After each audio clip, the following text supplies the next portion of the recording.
अच्छा भैया, नमस्कार, प्रणाम, सलाम। एक भोजपुरी कजरी आप लोग के बीच में हम छोड़त हई। हम गायक चंद्रभान कुशवाहा और ये गीत श्रवण कुमार पांडे अनपढ़ कवि जी का ये गीत लिखल बा। एक दुल्ही के दिल का बात बा, कजरी के भाव में आई आप सब सुनी।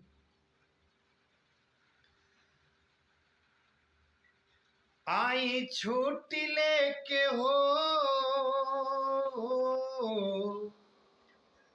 आई छुट्टी लेके बात हमारी मानी पिया, धके राजधानी पिया ना। आई छुट्टी लेके बात हमारी मानी पिया, धके राजधानी पिया ना। अपने बसला जा गुवाहाटी, जिंदगी कैला हमरो माटी। अपने बसला जा गुवाहाटी, जिंदगी कैला हमरो माटी। जिंदगी कैला हमरो माटी, जिंदगी कैला हमरो माटी। काटी कैसे हम अकेले में जवानी पिया, धके राजधानी पिया ना।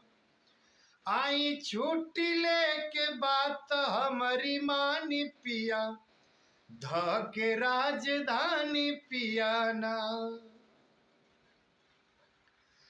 बरसे सावनी फुहार, मनवा लागे ना हमार।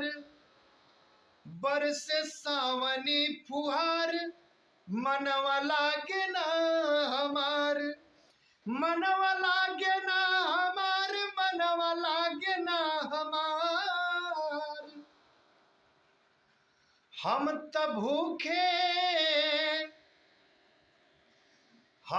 भूखे तू हम काट तारा चानी पिया, धके राजधानी पिया ना। आई छुट्टी लेके बात हमारी मानी पिया, धके राजधानी पिया ना। गाड़ी धके जल्दी आवा, झूला बहिया में झूलावा। गाड़ी धके जल्दी आवा, झूला बहिया में झूलावा। झूला बहिया में झूलावा, झूला बहिया में झूलावा। अनपढ़ बात मानी करी ना नदानी पिया, धके राजधानी पिया ना। आई छुट्टी लेके बात हमारी मानी पिया, धके राजधानी पिया ना।